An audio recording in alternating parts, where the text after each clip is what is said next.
చదువుకునే పిల్లల పుస్తకాలన్నీ చెక్ చేస్తాను. మార్మనిజం, దీనిని తెలుగులో మోర్మన్ల మతం అని కూడా అంటారు. మోర్మన్ల మతం, ఇంగ్లీష్లో మార్మనిజం. మనకి పవనిజం తెలుసు, గాంధీయిజం తెలుసు, రామయిజం తెలుసు. మోర్మనిజం తెలుసా? పవనిజం అంటే పవన్ కళ్యాణ్. గాంధీయిజం అంటే గాంధేయవాదులు, గాంధీ గారు ఉన్నారుగా నోటు మీద, ఆయనను గురించి ఆయనను స్ఫూర్తిగా తీసుకుని ఉద్యమాలు చేసేవారు గాంధేయవాదులు, గాంధీయిజం అంటారు. పవనిజం అంటే పవన్ కళ్యాణ్ ఫోటో పెట్టుకుని పవన్ కళ్యాణ్ లాగా నడుస్తూ, పవన్ కళ్యాణ్ లాగా జుట్టు ఎగరేస్తూ, అరుస్తూ, కేకలేస్తూ పవన్ కళ్యాణ్ లాగా చేసేవారిని పవనిజం అంటారు. ఇక రామయిజం ఉంది. రామ్ గోపాల్ వర్మ ఉన్నాడుగా, డైరెక్టర్, సినిమాలు తీసే దర్శకుడు. ఆ రామ్ గోపాల్ వర్మ, అతని యొక్క సిద్ధాంతాలు, అతని యొక్క మాటలు, అతని యొక్క పద్ధతులు, ఆ విధానాన్నంతా రామయిజం అని అంటారు. ఈ మూడు మనకు బాగా తెలుసు, కానీ మార్మనిజం గురించే తెలియదని మీరు అనుకుంటున్నారు. కానీ చాలామంది క్రైస్తవులు ఈరోజు మార్మనిజంలోనే ఉన్నారు. కాసేపటికి అర్థమవుతుంది మార్మనిజంలో ఎంత భయంకరమైన భక్తి ఉందో, భక్తులు ఉన్నారో, వారెవరో, మీరెవరో కూడా అర్థమైపోద్ది మీకు. Let's start Mormonism. దీనిని న్యూయార్క్ నగరం ఎక్కడుంది? అమెరికా.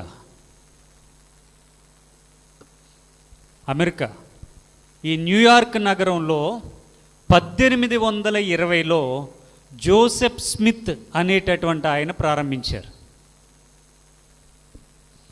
1820 అంటే ఇప్పటికీ సుమారుగా ఎన్ని సంవత్సరాలైంది? 1820 టు 1920, 100. 1920 టు 2020 మరో 100. ఈ యొక్క 4 అంటే సుమారుగా 203 లేక 204 సంవత్సరాలు అవుతుంది. ఏమి ప్రారంభించి? మార్మనిజాన్ని ప్రారంభించి. ఎప్పుడు ప్రారంభించారు? 1820లో. ఎక్కడ ప్రారంభించారు? న్యూయార్క్ నగరంలో ప్రారంభించారు. ఎవరు ప్రారంభించారు? Joseph Smith. జోసెఫ్ అనే పేరు మీరు వినే ఉంటారు. పాత నిబంధనలో జోసెఫ్, యోసేపు, మరియ భర్త అయిన యోసేపు అని కొత్త నిబంధనలో వింటాం. అంటే మొత్తానికి యోసేపు అనేటటువంటి ఆయన జోసెఫ్ స్మిత్ ఒకరి పేరే. ఈయన ప్రారంభించాడు. లాటర్ డే సెయింట్ అని, ఇది ఒక ఉద్యమంగా ప్రారంభమైంది. లాటర్ డే సెయింట్ అని ఒక ఉద్యమంగా ప్రారంభమైంది. మన చేతిలో ఉన్న బైబిల్ ఏం బైబిల్ అంటుంది? దీన్ని వినబల్లా? తెలుగులో కాదు, ఇంగ్లీష్లో చెప్పండి. పరిశుద్ధ గ్రంథాన్ని ఇంగ్లీష్లో చెప్పమండి. అసలు ఈ బైబిల్ని ఏమంటారో చెప్పమంటున్నా. Protestant Bible. ఇందులో 66 పుస్తకాలు ఉన్నాయి. అదేవిధంగా ఇంకొక బైబిల్ కూడా ఉంటుంది. ఏంటా బైబిల్? క్యాథలిక్ బైబిల్ అంటారు. దాన్ని RCM బైబిల్ అని కూడా అంటారు, రోమన్ క్యాథలిక్ మిషన్. అందుకని క్యాథలిక్ బైబిల్ అంటారు. సుమారుగా 73-74 పుస్తకాలు ఉంటాయి ఇందులో 66 ఉన్నాయి. క్యాథలిక్ బైబిల్ లేదా RCM బైబిల్ అంటారు. నా దగ్గర ఉంది, ఇంట్లో ఉంది. అలాగే ఈ ఉద్యమం అనేది ఏ ఉద్యమం? మార్మనిజం అనేటటువంటి ఉద్యమం. ప్రొటెస్టెంట్ బైబిల్ కలిగినటువంటి వారు RCM బైబిల్లో నుండి ప్రొటెస్టెంట్ బైబిల్ వచ్చింది. RCMలో నుండే ఇప్పుడున్నటువంటి క్రిస్టియానిటీ అనేది బయటకు వచ్చింది. రోమన్స్ క్యాథలిక్ మిషన్స్లో నుండే తర్వాత లూథరన్ సంఘాలు బయటకు వచ్చాయి. సెయింట్ లూథర్, ఆయన ద్వారా ఒక ఉద్యమం ఏర్పడింది. ఆ ఉద్యమంలో నుండే సెయింట్ లూథర్ సంఘాలు బయటకు వచ్చాయి, లూథరన్ చర్చెస్. అంటే ప్రారంభం సంఘాలకు పుట్టినిల్లుగా, దేవాలయాలకు పుట్టినిల్లుగా ఆర్సిఎం వారిని లేదా రోమన్ క్యాథలిక్ వారిని పిలుస్తారు. అందులో నుండి లూథరన్స్ వచ్చారు. లూథరన్స్లో నుండి రకరకాలుగా డినామినేషన్స్ అనేవి బయటకు వచ్చాయి. వీళ్ళందరినీ కలిపి ప్రొటెస్టెంట్లు అన్నారు, వాళ్ళనేమో క్యాథలిక్స్ అన్నారు, రోమన్ క్యాథలిక్స్. రోమన్ క్యాథలిక్లకి ఒక బైబిల్ ఉంది, ప్రొటెస్టెంట్లకి మరొక బైబిల్ ఉంది. మార్మనిజాన్ని పాటించే వాళ్ళకి కూడా మరొక బైబిల్ ఉంది. దానినే మార్మన్స్ బుక్ అంటారు, ద బుక్ ఆఫ్ మార్మన్స్. వెళ్దాం. 1820లో ప్రారంభమైందిగా ఉద్యమం. ఈ ఉద్యమం కాస్త ఊపందుకొని ముందుకు వెళుతూ 1830, 1840కి వచ్చేటప్పటికి ప్రొటెస్టెంట్లుగా వీళ్ళు డివైడ్ అయిపోయారు. ఎవరిలో నుండి అంటే క్యాథలిక్స్లో నుండి, ఆర్సిఎంలో నుండి క్యాథలిక్స్ వచ్చారుగా, డివైడ్ అయిపోయి వీళ్ళు ఈ స్మిత్ గారితో, అంటే జోసెఫ్ స్మిత్ని వీళ్ళు ఏర్పాటు చేసుకున్నారు నాయకుడిగా. ఆయన ఆధ్వర్యంలో మొత్తానికి మార్మనిజం అనే దాన్ని ప్రారంభించారు. ఈరోజు వినేటటువంటి అంశం మీకు అర్థం కాకపోవచ్చు, కానీ ఇది చాలా అవసరం. పరలోకానికి నరకానికి డిసైడ్ చేసేది ఈరోజు మనం నేర్చుకునేటటువంటి అంశం. ఇప్పుడు అర్థం కాకపోయినా ఇబ్బంది ఏం లేదు, ఇంటికి వెళ్ళిన తర్వాత 2-3 సార్లు చూడండి, చాలా ఇంపార్టెంట్. రైట్. కొంతకాలానికి స్మిత్ మరణించాడు. స్మిత్ మరణించిన తర్వాత, అంటే స్మిత్ అంటే జోసెఫ్ స్మిత్, ఆయనతో పాటు ఉన్నటువంటి వారు బ్రిగామ్ యంగ్ అనేటటువంటి మరొక ఆయనను ఆదర్శంగా తీసుకుని, ఆయన ఉపన్యాసాలను ఆదర్శంగా తీసుకుని, ఆయన చెప్పేటటువంటి బోధలను ఆదర్శంగా తీసుకుని, మొత్తానికి ఈ జోసెఫ్ స్మిత్ గారి బోధలు, ఈ బ్రిగామ్ యంగ్ గారి బోధలను కలిపి ఫాలో చేసేవారు. ఈయన బతుకున్నప్పుడు మొత్తానికి ఒక 7 మాత్రమే ఈ ఉద్యమంలో ఉన్నారు. దీనినే మార్మన్స్ ఉద్యమం అని కూడా అన్నారు. వీళ్ళు మొత్తానికి ఈ మార్మన్స్ అంతా వీళ్ళు చెప్పేది, వీళ్ళ బోధ అనేక మంది వ్యతిరేకిస్తుంటే, ఈ మార్మన్లు అనేటటువంటి పేరును బయటకు చెప్పుకోకుండా మేము ఇంకొక పేరుతో అందరికీ పరిచయం అవ్వాలనుకున్నారు. ఒక పేరు పెట్టుకున్నారు. వారు పెట్టుకున్నటువంటి పేరు ఏంటంటే చర్చ్ ఆఫ్ జీసస్ క్రైస్ట్, యేసుక్రీస్తు సంఘం అని పేరు పెట్టారు మొత్తానికి. ఎందుకంటే యేసుక్రీస్తు సంఘం అనకపోతే, లేకపోతే యేసుక్రీస్తు శిష్యులు అనకపోతే ఈ మార్మన్లు చెప్పే బోధ ఎవరు వినరు. బైబిల్ లేకుండా, బైబిల్లో ఉన్న విషయాలు చెప్పకుండా ఎవరైనా చెప్పారనుకో వింటారా? చెప్పండి, వినం కదా. క్రైస్తవులు అంటే చేతిలో బైబిల్ ఉండాలి, ఇందులో వాక్యాలు చెప్పాలి. ఈ బైబిల్ లేదనుకోండి ఎవరు వినరు. అలాగే ఈ మార్మన్లు కూడా వాళ్ళకు వచ్చిన ఆలోచన ఏంటంటే, మనం మార్మన్లుగా వెళ్ళి వారికి వాక్యాన్ని చెప్తే వాళ్ళు ఎవరు కూడా మన బోధలు వినలేదు, మన మీద తిరుగుబాటు చేస్తున్నారు. కాబట్టి మనం కూడా దేవునికి సంబంధించిన పేరు పెట్టుకోవాలనుకున్నారు. అప్పుడు పెట్టుకున్నటువంటి పేరు ఏంటంటే ద చర్చ్ ఆఫ్ క్రైస్ట్. ముందు జీసస్ క్రైస్ట్ అని పెట్టారు, కొంతకాలానికి జీసస్ని తీసేసి క్రైస్ట్ అని పెట్టారు. ఇప్పటికే మీకు గుండెల్లో రైళ్లు పరిగెట్టాలి. ఎందుకంటే మొట్టమొదటిగా పేరు పెట్టుకున్నది ఏంటి? చర్చ్ ఆఫ్ జీసస్ క్రైస్ట్ అన్నారు.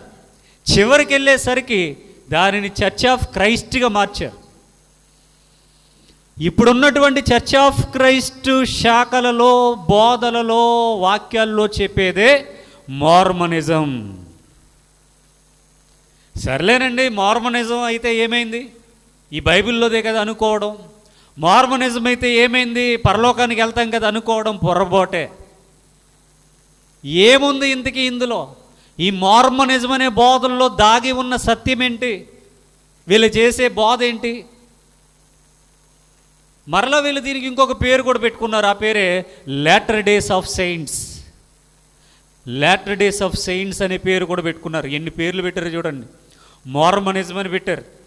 ఆ మార్మనిజానికి వ్యతిరేకత వస్తూ వీళ్ళు చెప్పేటటువంటి బోధలు జనాల వెనకపోతుంటే పేరు మార్చి the church of Jesus Christ అని పేరు పెట్టారు.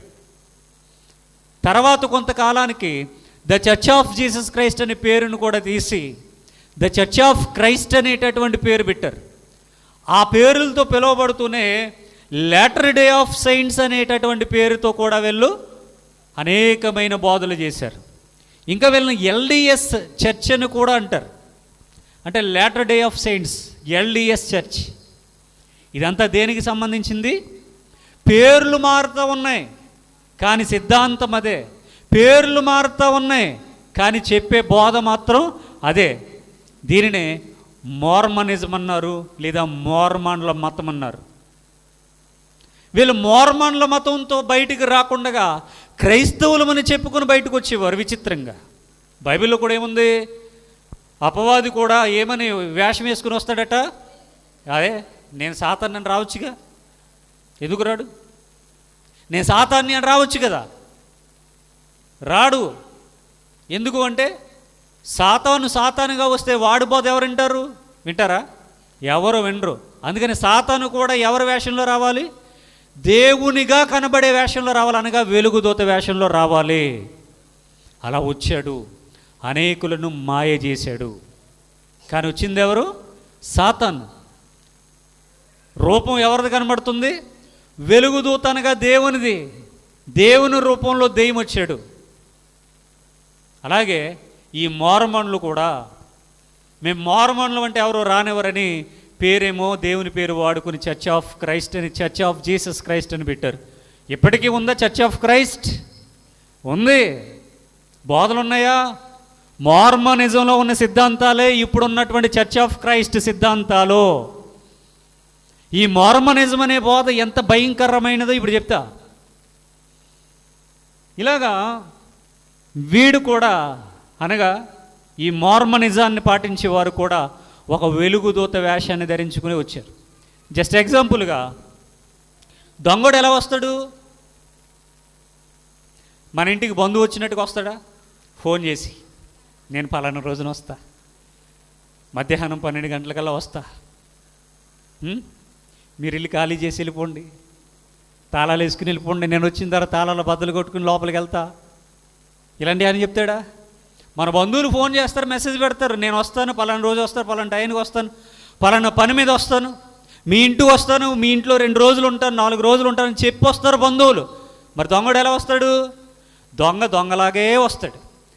అర్ధరాత్రి అందరూ పడుకున్నప్పుడు, కరెంటు పోయినప్పుడు, చీకటిగా ఉన్నప్పుడు, దెయ్యాలు తిరిగే సమయంలో.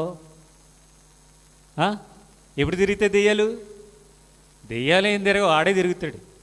అర్ధరాత్రి చీకటిలో ఎవ్వరికి కనబడకుండా దొంగదారిన వచ్చి దొంగతనం చేసుకుని వెళ్ళిపోతాడు. అంతే తప్ప చెప్పొస్తాడేటి? అలాగే అబద్ధ సేవకులు, అబద్ధ బోధకులు కూడా ఎలా వస్తారు? గొర్రె చర్మాన్ని కప్పుకుని వస్తారట. గొర్రె పిల్ల అనుకుంటామట మనం, కానీ వచ్చింది ఎవరు? తోడేళ్ళు. ఎలాంటి తోడేళ్ళు? క్రూరమైన తోడేళ్ళు. ఏం చేస్తాయి? మందను కనికరింపరు. మందంటే సంఘం. సేమ్ ఫార్ములా మార్మనిజం పాటించేవారు, మార్మనిజంని అంగీకరించిన వారు ఇదే ఫార్ములా కలిగి ఉన్నారు. వాళ్ళ పుస్తకం ద బుక్ ఆఫ్ మార్మాన్స్. మీరు ఇంటర్నెట్లో సెర్చ్ చేయండి, ద బుక్ ఆఫ్ మార్మాన్స్ అని, ఈ డీటెయిల్స్ అన్నీ వస్తాయి. వాళ్ళ గ్రంథం పేరు, మన గ్రంథం పేరు పరిశుద్ధ గ్రంథం అని మనం చదువుతాం. ధర్మశాస్త్రం అని ఇజ్రాయేలీలు చదువుతారు. అలాగే వాళ్ళ దగ్గర ఉండేది ద బుక్ ఆఫ్ మార్మాన్స్, మార్మన్ల పుస్తకం. రైట్. వీళ్ళ బోధల్లో ప్రాముఖ్యమైనది ఏంటి అంటే ఈ ఉద్యమం. ఇది చిన్న ఉద్యమం, పెద్దదైంది. 1820లో ప్రారంభించారు. ఒక 10 ఏళ్ళు గడిచేసరికి వీళ్ళ ఉద్యమంలో భాగంగా ఒక కొత్త బోధను తీసుకుని వచ్చారు. ఆ బోధ ఏంటి అంటే బహుభార్యత్వం. బహుభార్యత్వం. బహుభార్యత్వం అంటే ఎక్కువ మందిని పెళ్లి చేసుకోవటం. ఇది నాకు తెలిసి చాలామంది పాస్టర్స్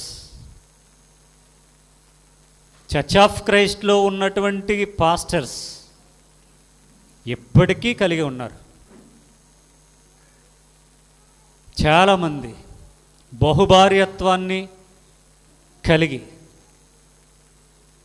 ఎక్కడెక్కడ ఎవరెవరు ఉన్నారో వాళ్ళ సంఘాలు ఏంటో, ఎవరినైతే మతశాఖలు అంటున్నామో వాళ్ళు దేవునికి భయపడుతూ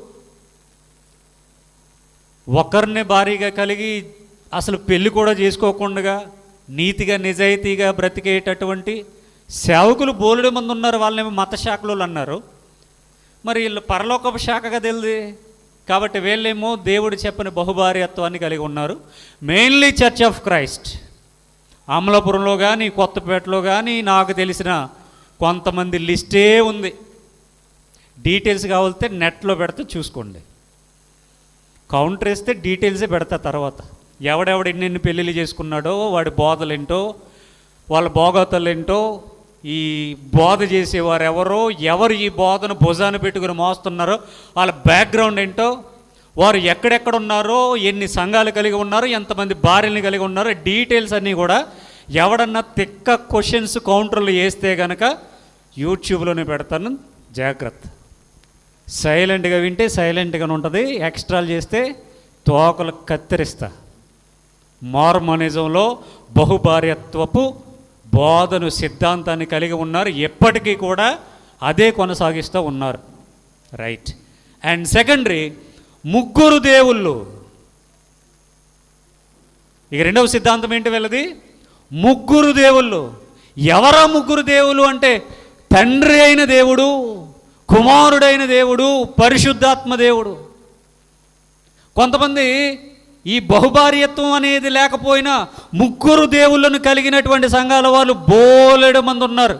తండ్రి అనకపోతే వీడికి ఎంతో బాధ, నొప్పి వచ్చేస్తుంది ఒక్కొక్కరికని. తండ్రి అనాలట, కుమారుడు అనాలట, పరిశుద్ధాత్మ అనాలట, ముగ్గురు దేవులే అనాలట, ముగ్గురు దేవుళ్ళు అనకపోతే వీడికి చాలా బాధ వచ్చేస్తుందట. ఇలాంటి వాళ్ళు బోలెడు మంది ఉన్నారు. ముగ్గురు దేవుళ్ళు. తెల్లారితే ముగ్గురు, మిట్ట మధ్యాహ్నం ముగ్గురు, అర్ధరాత్రి ముగ్గురు, లేస్తే ముగ్గురు, పడుకుంటే ముగ్గురు. ఏంట్రా ముగ్గురు అంటే ముగ్గురు దేవుళ్ళు. ఈ ముగ్గురు దేవుళ్ళని తీసుకుని వచ్చింది మార్మనిజం, మార్మన్ల మతం, మార్మన్ల సిద్ధాంతం. ఏమంటే వీళ్ళు తీసుకుని వచ్చారు. ఎంతమంది దేవుళ్ళు? ముగ్గురు దేవుళ్ళు. మెయిన్లీ ఇవి రెండు. ఇంకొక రెండు ఉన్నాయి. ఇంకొక రెండు ఏంటంటే సెలెస్టియల్ వివాహాలు అంటే స్వర్గంలో పెళ్ళిళ్ళు చేసుకోవడాలు. ఎక్కడ? స్వర్గంలో పెళ్ళిళ్ళు చేసుకోవడాలు. సెలెస్టియల్ వివాహాలు అన్నారు వీటిని. దీనిని ఈ తరపు ప్రవక్తగా చెప్పుకునేటటువంటి అద్దంకి రంజిత్ ఓఫీర్ మినిస్ట్రీస్ హైదరాబాద్లో ఉంటాడు ముసలాయన. ఈ ముసలోడికి దసరా పండుగ అన్నట్టుగా చచ్చిపోయిన తర్వాత స్వర్గంలో కూడా పెళ్ళిళ్ళు చేసుకోవచ్చని వీడు బోధ. వీడికి పిల్ల పిత్రేలు ఉంటారు. అంటే తోక భజన చేసే బ్యాచ్లు ఉంటారు. భజన ఈ భజన బ్యాచ్ వాళ్ళంతా కూడా వీళ్ళని నమ్మేటటువంటి సిద్ధాంతం ఏంటి అంటే మనం చచ్చిపోయిన తర్వాత తిరిగి లేస్తాంగా, లేచినప్పుడు దేహం వస్తుందిగా. ఇప్పుడున్నటువంటి అవయవాలే అప్పుడు కూడా వస్తాయా, కొన్ని కట్ అయిపోతాయా అని అడిగాడు ఓఫీర్ తాతయ్య. అరే నాయనా, క్షయమైన దేహం అక్షయతను ధరించుకుంటే ఈ దిక్కుమాలిన అవయవాలు ఎందుకు వస్తాయిరా? శరీరానికి ఉండే కోరికలు అక్షయమైన దేహానికి ఎందుకు వస్తాయిరా ముసలోడా? ఎందుకు వస్తాయి?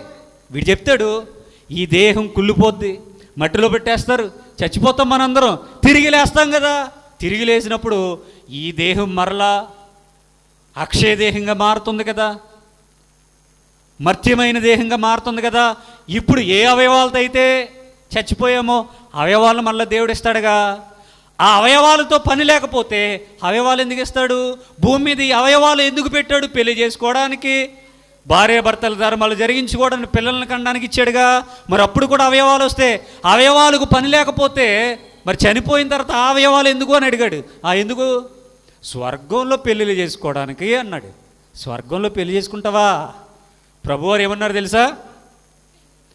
అక్కడ పెళ్ళిళ్ళు లేవు, పెళ్లి చూపులు లేవు, పెళ్లి భోజనాలు లేవు, కట్న కానుకలు లేవు, ఫస్ట్ నైట్లు లేవు అని చెప్పాడా?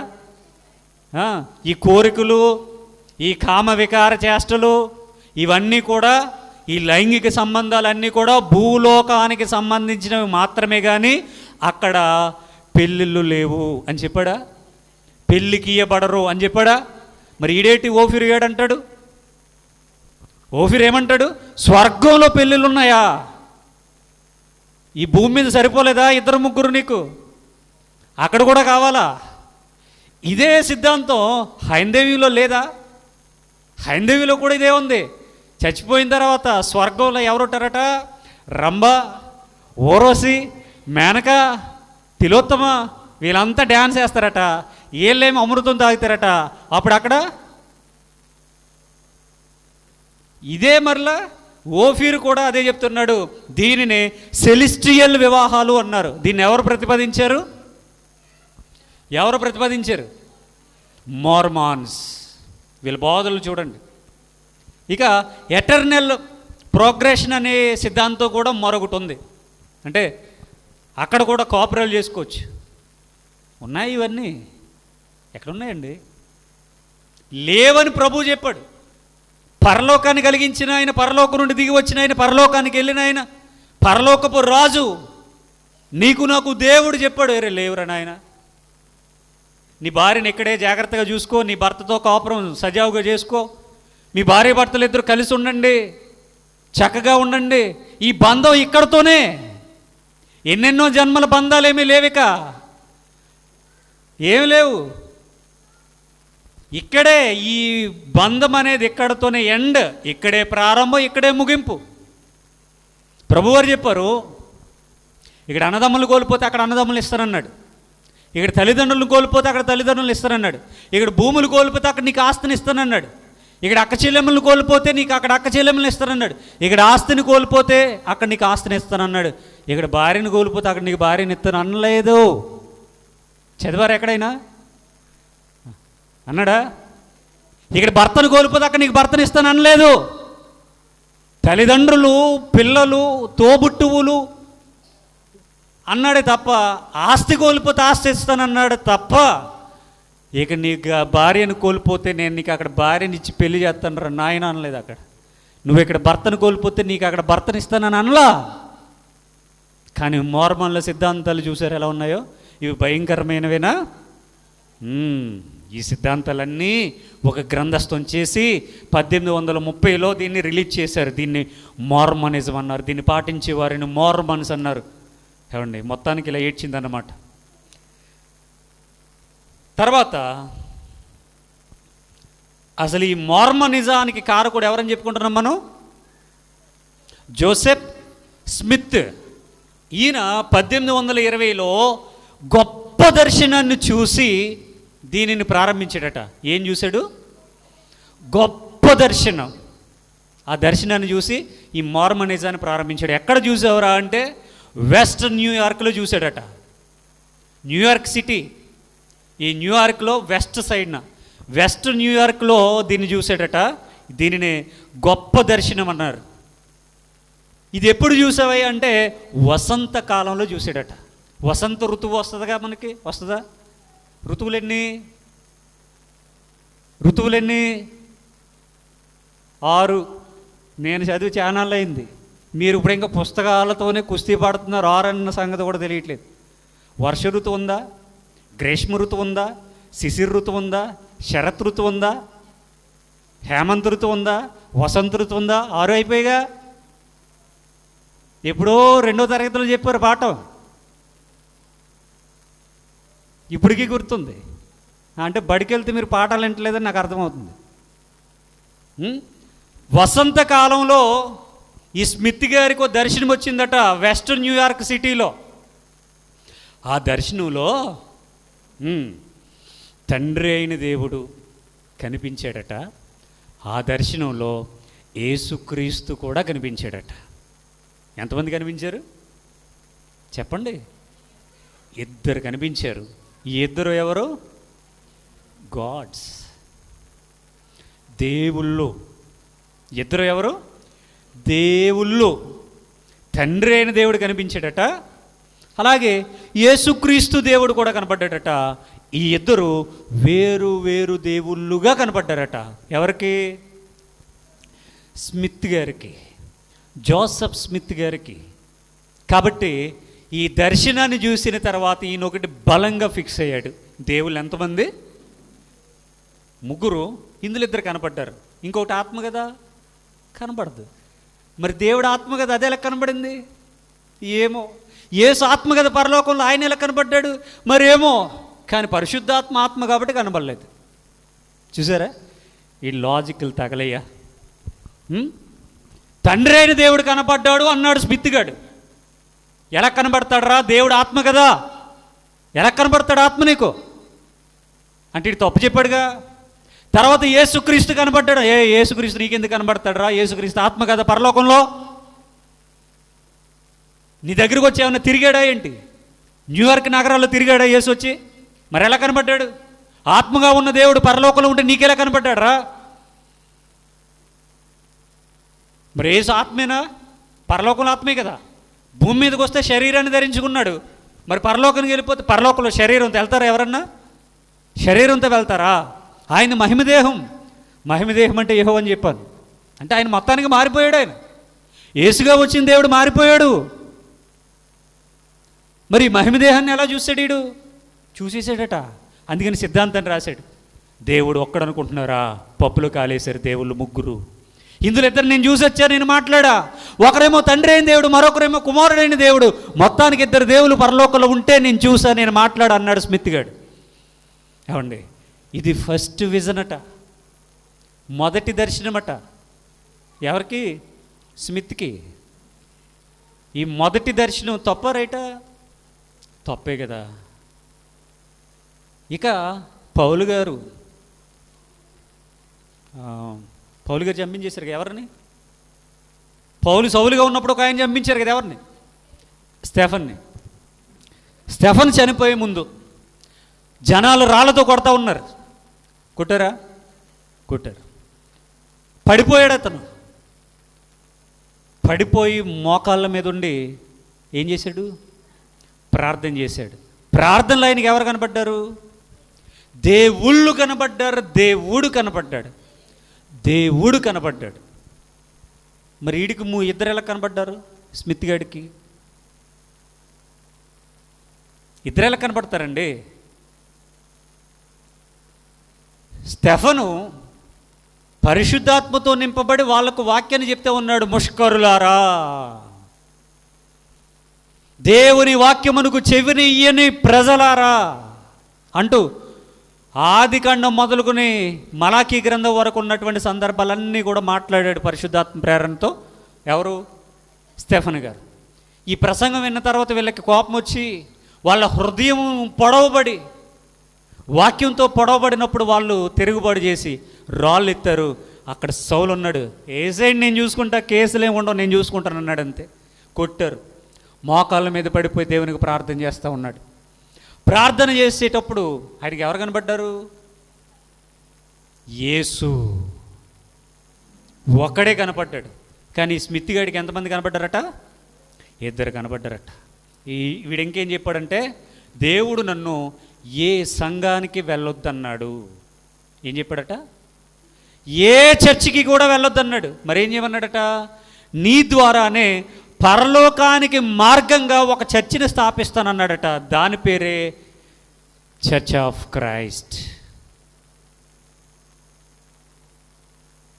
ఏ సంఘానికి వెళ్ళొద్దు, ఎవరు బోధ వినొద్దు, నువ్వు ఏమీ పాటించకు, అసలు బైబిల్ కూడా పాటించొద్దని చెప్పాడట దేవుడికి. అందుకే కదా బైబిల్ని వదిలేసి ఈడు ఇంకో గ్రంథాన్ని పట్టుకున్నాడు. నువ్వు ఏ సంఘానికి వెళ్ళొద్దు, ఎవరు బోధ వినొద్దు, నీ ద్వారానే అనేక మంది నేను పరలోకాన్ని చేరుస్తానని. మరి ఇద్దరు దేవుల్లో ఎవరు చెప్పారు నాకు తెలియదు, మొత్తానికి దేవుడు చెప్పాడు అన్నాడు. అలాగా మర్మనిజాన్ని ప్రారంభించాడు. ఇప్పుడు అతని సంఘానికి పెట్టుకున్నటువంటి పేరేంటో తెలుసా? Church of Christ. అక్కడ నుండే, ఈ అమెరికా నుండే ఈ ప్రపంచవ్యాప్తంగా చర్చ్ ఆఫ్ క్రైస్ట్ సంఘాలు వ్యాప్తి చెందాయి. ఈ అన్ని సంఘాల్లో కూడా ఉండేది ఒకటే బోధ, ముగ్గురు దేవుళ్ళు. ఎవడెన్ని పెళ్ళిళ్ళు చేసుకున్నా, ఎవడెన్ని పాపాలు చేసినా, ఎవడెన్ని తప్పులు చేసినా ఏం పర్వాలేదు, ఆదివారం వచ్చి ఆరాధనకు వచ్చి రొట్టె తీసుకుని ద్రాక్షరసం తాగి వెళ్ళిపోతే అన్ని పాపాలు కూడా క్లియర్ అయిపోతాయి. నువ్వు తాగేసినా పర్లేదు, రోడ్డు మీద దొల్లేసినా పర్లేదు, సిగరెట్లు కాల్చినా పర్లేదు, మందు తాగొచ్చి ప్రసంగాలు చేసినా పర్లేదు, ఏం బ్రతికినా ఎలా బ్రతికినా పర్లేదు. ఎందుకంటే జోసెఫ్ స్మిత్ చెప్పాడుగా, పరలోకానికి తీసుకెళ్లే సంఘం ఇదే అని. కాబట్టి దీనిలోనికే రావాలి ప్రతి ఒక్కరూ, ఇందులోనే పుట్టాలి, ఇందులోనే చావాలి, అప్పుడే పరలోకం ఇస్తాడు అన్నాడు దేవుడు అన్నాడు. వీడు చెప్పాడు. ఇదా దేవుడు కోరిన క్రీస్తు సంఘం? అదా? అలాగే దేవుడు కోరుకున్నదే. నేను ముగ్గురిని అని చెప్పాడా? ఇది మాయబోధ కాదా? అబద్ధం కాదా? ఇది వేషధారణ కాదా? దేవుని నామానికి అవమానం కాదా? పేరు పెట్టుకోవడం తప్పు కాదు, పేరుకు తగ్గట్టుగానే ఉండాలిగా. క్రీస్తు సంఘం అని పేరుందా? శబాష్, మంచిదే. అయితే క్రీస్తును దేవుని అంగీకరిస్తున్నావా? క్రీస్తే సంఘం, మరి ఇంక తండ్రి ఎక్కడి నుండి వచ్చాడు నీకు? క్రీస్తే సంఘం అంటే ఆయనే దేవుడు, ఇంక తండ్రి ఎక్కడి నుండి వచ్చాడు నీకు? అది కాక అంటే యేసుక్రీస్తును కాక వీళ్ళు చేసేదేంటి? భయంకరమైన దుర్బోధ, భయంకరమైన బోధ, నరకానికి తీసుకుని వెళ్ళేటటువంటి బోధ. ఎందరో ఉన్నారండి వీడు మాయ బోధలు వినేసి, మాయ మాటలు విని సంఘాలకు పేర్లు పెట్టుకుని మాదే నిజమైన సంఘమని, మాదే సత్యమని, మిగిలిన వాళ్ళంతా నరకానికి వెళ్ళిపోతారని భయంకరమైన బోధలో బ్రతికేటటువంటి బోధకులు అనేక మంది ఉన్నారు. కావండి, వీళ్ళు పైకి చెప్పేది చర్చ్ ఆఫ్ క్రైస్ట్, ఇంటర్నల్గా పాటించేది ఏంటో తెలుసా? ఈ బైబిల్ని కాదు, మార్మనిజం అనే మరొక పుస్తకాన్ని, జోసెఫ్ స్మిత్ రాసినటువంటి పుస్తకాన్ని, అందులో ఉన్నటువంటి బోధల్ని, అందులో ఉన్నటువంటి సారాన్ని. ప్రపంచవ్యాప్తంగా అనేక మందికి చర్చ్ ఆఫ్ క్రైస్ట్ వాళ్ళకి అమెరికా నుండి పుస్తకాలు వస్తాయి. ఎందుకు వస్తాయి? అమెరికా నుండి ఎందుకు వస్తాయి? ఇజ్రాయెల్ నుండి రావచ్చుగా. అమెరికా నుండి ఎందుకు వస్తాయి? వాళ్ళంతా మార్మన్లు, వాళ్ళంతా వాళ్ళు రాస్తారు ఆ పుస్తకాలు. అదే సిలబస్ ప్రపంచవ్యాప్తంగా చర్చ్ ఆఫ్ క్రైస్ట్ సంఘాల్లో అదే బోధింపబడాలి తప్ప ఇక మరొకటి బోధించడానికి వీల్లేదు. డబ్బులు ఎందుకు ఇస్తారు వీళ్ళు? డబ్బులు ఎందుకు ఇస్తారు? యేసుక్రీస్తు ఇజ్రాయేల్లో పుడితే ఇజ్రాయేలీలు కదా ప్రపంచానికి డబ్బులు పంపించాలి. అమెరికా వాడు ఎందుకు ఇస్తాడు? వాళ్ళ బోధను వ్యాప్తి చేసుకోవడానికి, వాళ్ళ మతాన్ని వ్యాప్తి చేసుకోవడానికి. ఏంటి పరలోకానికి తీసుకెళ్ళేది అనుకుంటున్నారా? లేదో. వీళ్ళు ఎంత తెలివైన వాళ్ళు చూసారా? సంఘం కొరకు ప్రాణం పెట్టింది యేసుక్రీస్తు కాబట్టి సంఘానికి ఆ పేరెట్టేశారు, యేసుక్రీస్తు సంఘం అన్నారు. తర్వాత దాన్ని ఎల్డిఎస్ అన్నారు, తర్వాత దాన్ని చర్చ్ ఆఫ్ క్రైస్ట్ అన్నారు. ఒక ఉద్యమం కాస్త, ఒక మతంగా, ఒక శాఖ కాస్త ప్రపంచవ్యాప్తంగా వేళ్ళూనుకుంది. అదే మార్మాన్స్ సిద్ధాంతం. అవునండి, ఈరోజు వీళ్ళు ఏం చెప్తున్నారంటే బైబిల్లో ఉన్న సంఘం మాదే. ఈ బైబిల్లో ఉందా? మార్మన్స్ పుస్తకంలో ఉందా? మాదే. పరలోకానికి వెళ్ళేది మా సంఘమే, మేమే తీసుకెళ్తాం పరలోకానికి. మీ సంఘం పేరు బైబిల్లో ఉందా అంటాడు ఒకడు. అసలు నువ్వు చెప్పేది ఏంటో తెలుసా నీకు? అసలు నువ్వు చెప్పేది ఏంటో తెలుసా? పేరు ఆయనదే పెట్ట, బాగుంది, ఆయనదే పెట్టాలి. మరి సగం ముక్క ఎట్టవేరా? ఫుల్ నేమ్ తెలియదా నీకు? దేవుని పేరు సగం ముక్క ఎట్టారేటి? Full name పెట్టాలిగా. సంతకం పెట్టినప్పుడు సగం రాయండి, సగం పెట్టండి సంతకం. చెల్లుతుందా? చెల్లదు. దేవుడు యెహోవాగా ఉన్నాడు, పాత నిబంధన. యేసుగా ఈ లోకానికి వచ్చాడు, క్రొత్త నిబంధన. ఆ యేసే క్రీస్తు నూతన నిబంధనలో ఆయన కంప్లీట్ చేసింది, ఆయన పరిశుద్ధ నామంగా తెలియజేసింది, ఆయన ఒరిజినల్ నేమ్గా గుర్తించి చెప్పింది యేసుక్రీస్తు. మరి సంఘానికి పేరేం పెట్టాలి? యేసుక్రీస్తు సంఘం అని పెట్టాలి. ముక్క ఎవడ పెట్టమన్నా నిన్ను? అసలు ముక్క పెట్టాల్సిన పని ఏంటి? నీకోసం రక్తం కార్చింది ఎవరు? యేసు కాదా? మరి యేసు పేరు ఎందుకు లేదు సంఘానికి? సగం ముక్క పట్టుకొచ్చేవేంటి? ఇది ఈ మార్మాన్స్ పెట్టింది అదంతా. నీకు బుర్రం ఏడిస్తేగా, ఆ డబ్బులు ఇస్తే నువ్వు స్వార్థ చేస్తావు, ఆ డబ్బులు ఇవ్వకపోతే నువ్వు స్వార్థ చేయవు. ఆడు పుస్తకం పంపిస్తే అది చదివేసి చెప్తావు, ఆడు పుస్తకాలు పంపకపోతే బోధ చేయవు, నువ్వు తాగేసి పడుకుంటావు. తాగుబోతు ప్రసంగికులు లేరా? బోల్డ్ మంది ఉన్నారండి. వీళ్ళు ఏ ఏ సిద్ధాంతాలు అయితే కలిగి ఉన్నారో ఇవన్నీ కూడా ఇప్పుడు ఆ పేరుతో నడవబడుతున్నటువంటి సంఘాలన్నింటిలో కూడా అవే ఉన్నాయి. ఈ సేవకులంతా చేసేది ఇదే, దుర్బోధకులు. పేరేమో దేవునిది. ఏమండి, ఈ స్మిత్ గారు అన్నాడు, దేవుని దర్శనం అయిపోయిందిగా, దేవుని దర్శనం అయిన తర్వాత దేవదూతల దర్శనాలు కూడా చూసాడట వీడు. ఎవరి దర్శనం? దేవదూతల దర్శనాలు కూడా చూసాడట. ఈ దేవదూతల దర్శనాల్లో ఒక దేవదూత వీటికి దారి చూపించిందట. గోదాట్లో దూకేమందేమో మరి. అమెరికాలో గోదావరి ఉండదులే, దూకేమందా? అక్కడ దేవత పేరు కూడా రాశాడు, మోరోని దేవదూత. మోరోని దేవదూత, మోరోని దేవదూత దారి చూపించింది కనుక మార్మనిజం, మార్మన్ మతం, మోరోని దేవదూత దారి చూపించిందట. పౌలు గారు అంటారు, మేము చెప్పిన బోధ తప్ప ఎవడైనా ఇంకొక బోధ తెస్తే పరలోకంలో ఉన్న దేవదూతలు వచ్చి నీకు బోధించినా సరే వాడు శాపగ్రస్తుడు అన్నాడు. మరి ఈ దరిద్రుడు దేవదూత చెప్పింది అంటున్నాడు. దేవదూత చెప్తే ఈయన ఎవడైనామన్నాడు? వినాలా వద్దా? వినకూడదురా నాయనని వాక్యం చెప్తా ఉంటే నాకు దేవదూత దారి చూపించిన మహాదూత అన్నాడు ఇడు. మోరోని దేవదూత దారి చూపించిందట మోక్షానికి ఈడికి. మోరోని దేవదూత, మోరోని దేవదూతను బట్టి మార్మనిజం పుట్టింది. మార్మన్స్ వచ్చారు. మార్మన్స్ అనగా జోసెఫ్ స్మిత్ సిద్ధాంతాలను పాటించే వాళ్ళంతా మోర్మాన్లు. మొరమరాలు కాదు, మోర్మాన్లు.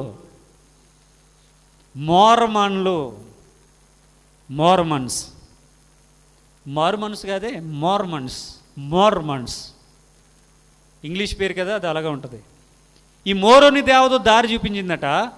అక్కడ దాచినటువంటి బంగారు రేకులు ఉన్నాయట. ఆ బంగారు రేకుల మీద వీళ్ళు పుస్తకాన్ని రాశారట. ఎంత బాగా చెప్పావురా, నరకానికి తీసుకుని వెళ్ళిపోవడానికి. వీడు మొత్తానికి ఈ బంగారు రేకుల మీద, ప్లేట్ల మీద రాసి దాన్ని ఒక పుస్తకంగా ప్రచురించారు. 3 నెలల్లో 584 పేజీల పుస్తకాన్ని రాశారు. అదే మార్మనిజం అనే బుక్, ద బుక్ ఆఫ్ మార్మనిజం. ఎంత టైము? 3 నెలల్లో ఎన్ని పేజీలు? 584 పేజీల పుస్తకాన్ని రాశాడట జోసెఫ్ స్మిత్. అదే మార్మనిజం అనే పుస్తకం. ఏముంటాయి అందులో? పరలోకానికి తీసుకెళ్ళే ఏ ఒక్కటి మాత్రం అందులో ఉండదు. పరలోకానికి తీసుకెళ్ళే ఏ ఒక్కటి మాత్రం అందులో ఉండదు. నరకానికి తీసుకుని వెళ్ళిపోయి 584 పేజీల పుస్తకం ఉందట. 3 నెలల్లో రాశాడట. ఏమండి చూడండి, అందులో ఒక 4 మాత్రమే మీకు ఎగ్జాంపుల్గా చెప్పాను. ఏమిటవి? బహుభార్యత్వం, 3 దేవుళ్ళు, సెలిస్టియల్ వివాహాలు, ఎటర్నల్ ప్రెగ్రేషన్. ఈ 4. వీళ్ళు మొత్తానికి ఈ 7 సభ్యుల బృందం కలిసి వాళ్ళ బోధ మార్మనిజం అంటే ఎవడో వినడం లేదు కాబట్టి దానికి పెట్టినటువంటి పేరేంటి? Church of Christ. దీన్ని పాటించేవారు ఎవరు? కొంతమంది 3 దేవుళ్ళు అని చర్చ్ ఆఫ్ క్రైస్ట్లో లేనివారు కూడా ఈ మార్మన్ సిద్ధాంతంలోనికి వచ్చేసారు విచిత్రంగా. చర్చ్ ఆఫ్ క్రైస్ట్లో ఉన్న వాళ్ళంతా ఈ మార్మన్ సిద్ధాంతాన్ని పాటించేవారే. వీళ్ళతో పాటుగా Bible Open University International Vizag, PD Sundarrao, వీళ్ళదంతా మార్మాన్స్ సిద్ధాంతమే. ఈ సుందర్రావు ఎక్కడి నుండి వచ్చారు? చర్చ్ ఆఫ్ క్రైస్ట్లో కొన్ని సిద్ధాంతాలు నచ్చగా వాళ్ళతో గొడవ పెట్టుకుని బయటకు వచ్చి కొత్తగా పెట్టాడు. కొత్తగా పెట్టిన దానికి పేరేం పెట్టాడు అంటే చర్చ్ ఆఫ్ క్రైస్ట్ అని అప్పుడు పెట్టాడు. ఇప్పుడేమో క్రైస్ట్ చర్చ్ అని పెట్టాడు. మొత్తానికి చర్చ్ ఆఫ్ క్రైస్ట్ చర్చ్ అంటే సెట్ అవ్వట్లేదు కాబట్టి బైబిల్ ఓపెన్ యూనివర్సిటీ ఇంటర్నేషనల్ అనే పేరు పెట్టాడు. బోధించేది ఏంటో తెలుసా? జోసెఫ్ స్మిత్ బోధించినటువంటి మార్మనిజం సిద్ధాంతం. ఇది బైబిల్కి అనుకూలమా వ్యతిరేకమా? మార్మనిజం. దీన్ని పాటించేవాడు ఎంత గొప్ప సేవకుడైనా, వారు తెలుగు రాష్ట్రాల్లో ఉన్నవారైనా, ఆంధ్రాలో ఉన్నవారైనా, అమెరికాలో ఉన్నవాడైనా, ప్రపంచంలో ఎక్కడున్నవాడైనా, ఈ బైబిల్కు వ్యతిరేకమైన బోధ మార్మనిజం. దీన్ని పాటించే ఏ సంఘము వాడైనా, ఏ సిద్ధాంతం వాడైనా, ఏ డినామినేషన్ వాడైనా, ఏ సంస్థ వాడైనా సరే మార్మనిజంలోనే ఉన్నారు. వీళ్ళందరూ నరకప్రాయులే. దీని నుండి మనల్ని తప్పించిన యేసయ్యకు శతకోటి వందనాలు. ప్రార్థన చేసుకుందాం. తప్పించాడు మనల్ని, తప్పించాడు. ఇంకా అదే బాధలో ఉంటే గనక మనకు బడిత పూజ ఖాయమే. గనుక ఎప్పటికైనా మారండి. మార్మనిజంలో ఉండొద్దు. మనకు తెలియక అందులో నడిచేసాం. దేవుడు అందులో ఉండొద్దు అన్నాడు. బయటకు వచ్చేయండి. ఆ సిద్ధాంతాలు మనల్ని రక్షించు. దేవుడే మనల్ని రక్షిస్తాడు. ఆయనే ప్రభు అయిన యేసుక్రీస్తు వారు. శ్రద్ధగా విన్న మీ అందరికీ మనందరి ప్రభువును లోకరక్షకుడైన యేసుక్రీస్తు వారి ఘనమైన నామమున నా శుభములు.